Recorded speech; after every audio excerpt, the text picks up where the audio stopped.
Gold பார்த்தீங்கன்னு சொன்னா, ஒரு கொமோடிட்டி. நம்மோட சொத்துக்கள இன்ஃப்ளேஷன்ல இருந்து பாதுகாக்கிறதுக்காக, பிளஸ் நம்மோட சொத்துக்கள வளர வைக்கிறதுக்காக. அதாவது இப்போ ஒரு இடத்த இன்வெஸ்ட்மெண்ட்ன்னு சொன்னா, அத நம்ம ஏதாவது ஒரு இடத்த நம்ம இன்வெஸ்ட் பண்ணுவோம். அது கொஞ்சம் காலத்துல நம்மளுக்கு ஒரு ரிட்டர்ன் ஒன்று தருங்கிற ஒரு நம்பிக்கை இல்ல. ஸ்டில் அதுல ரிஸ்க் இருந்தாலும் நம்ம பேப்பர் கரன்சியா நம்ம பாவிக்கிற LKR, Canadian dollar, US dollar போன்ற பேப்பர் கரன்சியை வைக்கிறத விட கோல்டில் வைக்கிறது நல்லம். ஏன்டா இவங்க அன்லிமிட்டட் அமௌண்ட்டில் கவர்மெண்ட்ஸும் பேங்க்ஸும் பிரிண்ட் அடிச்சுட்டு போகிறதால அது வெலு இல்லாமல் போயிட்டு இருக்குது. ஸோ அப்படி பேப்பர் கரன்சியெல்லாம் உங்களோட பணத்தை வைக்கிறத விட கோல்டில் வைக்கிறது நல்லம். எப்பன்னு சொன்னால் ஒரு 10-15 டெக்கேட்டுக்கு முதல் 10-15 டெக்கேட்டுக்கு முதல் பார்த்தீங்கன்னு சொன்னால் இதை மாதிரியான கோல்டு, சில்வர், பிளாட்டினம் போன்ற கொமோடிட்டிகளில் நம்ம வைக்கிறது நம்ம வேறு எங்கேயும் வைக்கிறது எல்லாத்தையும் விடவும் சேஃபான ஒரு கட்டமாக இருந்துச்சு அன்டில் பிட்காயின் வர வரைக்கும். பிட்காயின் வந்ததுக்கு பிறகு பார்த்தீங்கன்னு சொன்னால் நீங்கள் கோல்டில் வைக்கிற பிள்ளைன்னு சொல்ல வரல. ஆனால் கோல்டில் வைக்கிறத விட நீங்கள் பிட்காயினில் உங்களோட அசட்டுகளை, அதாவது உங்களோட சொத்துக்களை வைப்பீங்கன்னு சொன்னால் உங்களோட சொத்துக்கள் வெலு பயங்கரமாக கூட்டிகிட்டு போகும். ப்ளஸ் கோல்டை விட நிறைய அட்வான்டேஜஸ் பிட்காயினில் இருக்குது. அதெல்லாம் என்னென்ன அட்வான்டேஜஸ்ன்னு சொல்லி நான் ஒன்று சொல்கிறேன். இந்த கிராஃபை பார்த்தீங்கன்னு சொன்னால் இப்போ கோல்டோட ப்ரைஸ் பார்த்தீங்கன்னு சொன்னால் மேலே போகுதுன்னு வைங்க. கோல்டோட ப்ரைஸ் இன்க்ரீஸ் ஆகினா என்ன பண்ணுவாங்க? அப்போ கோல்டுங்கிறது ஒரு வெலுவபிளான அசட்டுன்னு சொல்லிவிட்டு நிறைய பேர் என்ன பண்ணுவாங்க? கோல்டை மைன் பண்ண ஆரம்பிப்பாங்க. ஓகே, ஏன்னா கோல்டு மைன் பண்ணுற ஆட்களுக்கு கோல்டோட ப்ரைஸ் கூடினா தான் அது ப்ராஃபிட்டபிளாக இருக்கும். அப்படி இல்லாட்டி கோல்டு மைன் பண்ணுற ஆட்களுக்கு கோல்டோட ப்ரைஸ் கூடாமல் கோல்டோட ப்ரைஸ் குறையும்னு சொன்னால் அவங்க மைன் பண்ணுறதுக்கு போகிற இன்வெஸ்ட்மெண்ட்டை விட கோல்டோட அளவு குறைவாக இருக்கிறதால நிறைய பேர் மைன் பண்ண மாட்டாங்க. ஆனால் கோல்டோட ப்ரைஸ் கூட்டிகிட்டு போகணும்னு சொன்னால் நிறைய பேர் என்ன செய்வாங்க? மைனிங்குள்ளே வருவாங்க, நிறைய பேர் மைன் பண்ணுவாங்க. அப்படி நிறைய பேர் மைன் பண்ணினா என்ன நடக்கும்னு சொன்னால் கோல்டோட சப்ளை இன்க்ரீஸ் ஆகும். என்ன காரணம்னு சொன்னால் கோல்டுங்கிறது நிலத்துக்கு அடியிலிருந்து இருக்கிற ஒரு கனிய வளம் உண்டு.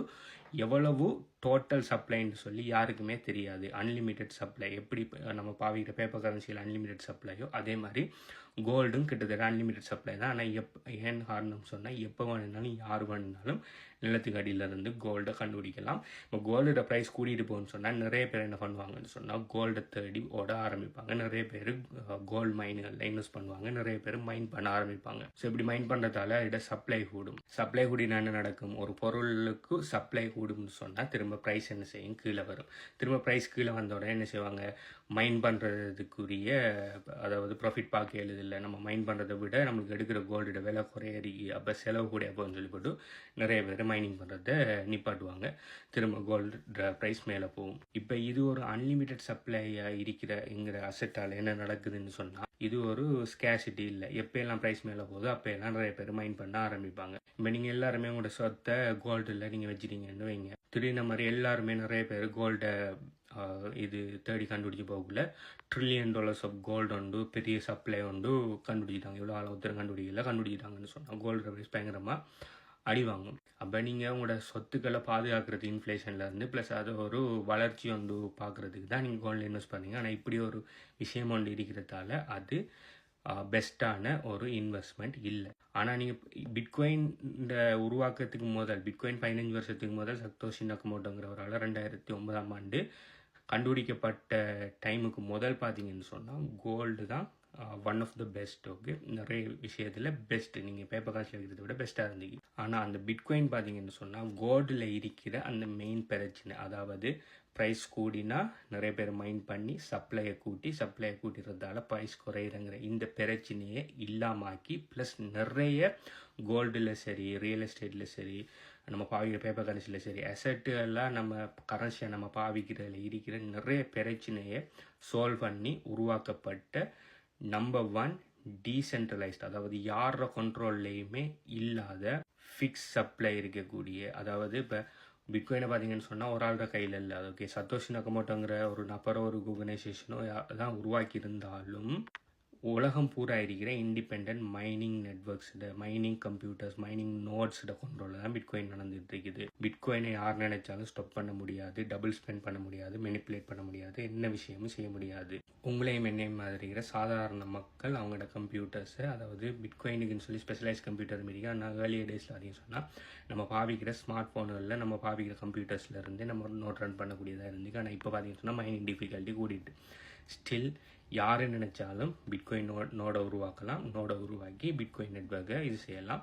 அப்போ யார் நினைச்சாலும் செய்யலாம், யார் நினைச்சாலும் மெனிப்புலேட் பண்ணலாமான்னு கேட்டிங்கன்னு சொன்னால் இல்லை. நீங்கள் பிட்காயின் நெட்வொர்க்கை மெனிப்புலேட் பண்ணணுன்னு சொன்னால் மோர் தென் 50% நெட்ஒர்க்கை உங்களோட கண்ட்ரோலில் எடுக்கணும். மோர் தென் 50% நெட்ஒர்க்கை நீங்கள் கண்ட்ரோலில் எடுக்கணும்னு சொன்னால் உங்களுக்கு ட்ரில்லியன்ஸ் ஆஃப் டாலர்ஸில் உங்களுக்கு மைனிங் கம்ப்யூட்டரில் பவர் தேவை. அந்த அளவுக்கு மைனிங் எக்யூப்மெண்ட்ஸும் உங்கள்கிட்ட இருக்காது. ஏன்னா உலகம் பூரா இண்டிபெண்டன்ட் நெட்ஒர்க்ஸை பறந்துருக்கு. அதில் நிறைய கவர்மெண்ட்ஸ் கூட சொந்தமாக மைன் பண்ணுறாங்க, நிறைய இண்டிபெண்டன்ட் ஆட்கள் கூட மைன் பண்ணிட்டு இருக்காங்க. ஸோ இது டீசென்ட்ரலைசேஷன். ஆனால் கோல்டை பார்த்தீங்கன்னு சொன்னால் டீசென்ட்ரலைஸ்டில் எப்போ வேணுனாலும் உங்கள்கிட்ட இருக்கிற கோல்டை கவர்மெண்ட் பார்த்தீங்கன்னு சொன்னால் கவர்மெண்ட் பெரிய பெரிய மைன்கள் போட்டு மைன் பண்ணலாம், உங்கள்கிட்ட இருக்கிற கோல்டை சீஸ் பண்ணலாம். ஆனால் நீங்கள் பிட்காயின் வச்சுருப்பீங்கன்னு சொன்னால் நீங்களே வெளியில் வந்து பிட்காயின் இருக்குன்னு சொல்லாத வரைக்கும், எவ்வளோ இருக்குன்னு சொல்கிற வரைக்கும் யாருக்குமே உங்கள்கிட்ட இருக்கிற பிட்காயின் அளவு தெரிய போகிறதில்ல. நீங்கள் செல்ஃப் கஸ்டடி பண்ணி இருந்துப்பீங்கன்னு சொன்னால். ஆனால் நீங்கள் எக்ஸ்சேஞ்சில் உங்களோட பிட்காயின் வைப்பீங்கன்னு சொன்னால் எல்லாருக்கும் தெரிய வரும். ரெண்டாவது பார்த்தீங்கன்னு சொன்னால் சப்ளை. இப்போ பிட்காயின் பார்த்தீங்கன்னு சொன்னால் அவ்வளோ 21 மில்லியன் பிட்காயின் மட்டும்தான் வாரத்துக்கு இருக்குது. 21 மில்லியனை தாண்டி எக்ஸ்ட்ராவாக ஒரு பிட்காயின் கூட வராது. அப்படி தான் அது கோடிங் பண்ணப்பட்டிருக்கு. அதை சப்ளையை மாற்றணும், இல்லாட்டி அதில் ஏதாவது மனிப்புலேஷன் செய்யணும்னு சொன்னால் அதுக்கு உங்களுக்கு 50% நெட்வொர்க்கிங் பவர் வேணும் அதை அக்ரி பண்ணுறதுக்கு. அப்படி நீங்கள் எடுக்கவே முடியாது.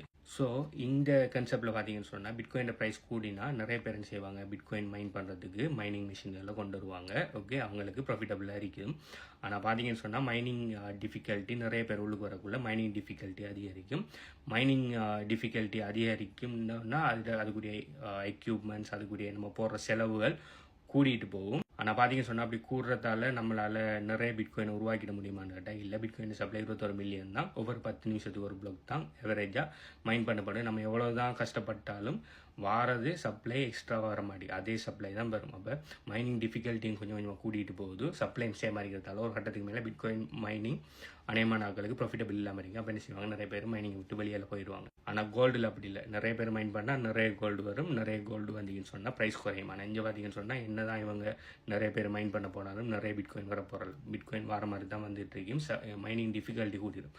அப்போ பிட்காயின் ப்ரைஸ் சேமாகவே இருக்கிறதால என்ன நடக்கணும்னா ப்ரைஸ் கூடிக்கிட்டே போகும். நிறைய பேர் மைனிங்கில் வரக்குள்ள ப்ரைஸ் கூடும். இங்கே பார்த்தீங்கன்னு சொன்னால் நிறைய பேர் கோல்ட்ஸ் மைனிங்கில் வரக்குள்ள ப்ரைஸ் குறையும். அதனால தான் இன்றைக்கு இது கோல்டோட விலையை விட பிட்காயின் பெறுமதி எத்தனையோ மடங்கள் இருக்குது. ஈவன் தோ கோல்டை விட லேட்டாக வந்து ஜஸ்ட் இப்போ பிட்காயின் பார்த்தீங்கன்னு சொன்னால் ஜஸ்ட் 15 வருஷமாக தான் மார்க்கெட்டில் இருக்குது. ஆனால் கோல்டு எத்தனையோ வருடங்களாக இருக்குது. ஆனால் வந்து ஒரு குறிப்பிட்ட காலத்திலே பிட்காயின் ப்ரைஸ் பார்த்தீங்கன்னு சொன்னால் இந்த வீடியோ செய்கிற டைமுக்கு $100,000.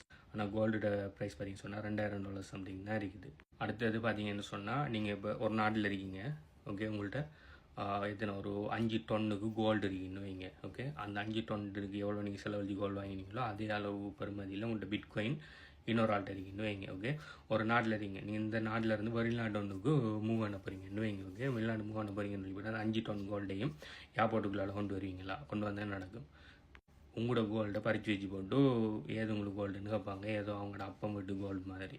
ஆனால் நீங்கள் உங்கள்ட்ட இருக்கிற அவ்வளோ பிட்காயினையும் ஒரு வாலெட்டில் வச்சுக்கிட்டு நீங்கள் தாராளமாக எந்த நாட்டிலேருந்து எந்த நாட்டுக்கு வந்தாலும் போய் கொள்ளலாம். அடுத்தது உங்கள்கிட்ட 5 டன் கோல்டு இருக்கிறத நீங்கள் மறைச்சி வைக்க முடியாது. உங்கள்ட்ட 5 டன் கோல்டு இருக்குன்னு சொன்னால் அதை நீங்கள் கோல்டு ரிசர்வில் இல்லாட்டி எங்கே வைக்கணும். அது நிறைய பேருக்கு தெரிய வரும். தெரிய வந்திருக்கிறதால நாளைக்கு உங்களோட நாட்டுக்கு கவர்மெண்ட்டுக்கு உங்களை பிடிக்காட்டி என்ன செய்யலாம்னா உங்கள்கிட்ட இருக்கிற கோல்டை சீஸ் பண்ணலாம். ஆனால் உங்களோட பிட்காயின் உங்களோட செல்ஃப் கஸ்டடியில் இருக்குன்னு சொன்னால் யாராலையுமே சீஸ் பண்ண முடியாது. அதே மாதிரி தான் ரியல் எஸ்டேட்டும். நீங்கள் ஒரு இடத்துல ரியல் எஸ்டேட் வச்சுருக்கீங்கன்னா நீங்கள் அந்த நாட்டை விட்டு வெளியில் வந்தால் அந்த ரியல் எஸ்டேட்டை விற்று போட்டால் வரலாம். ரியல் எஸ்டேட்டை தூக்கிட்டு இன்னொரு நாட்டுக்கு போக முடியாது.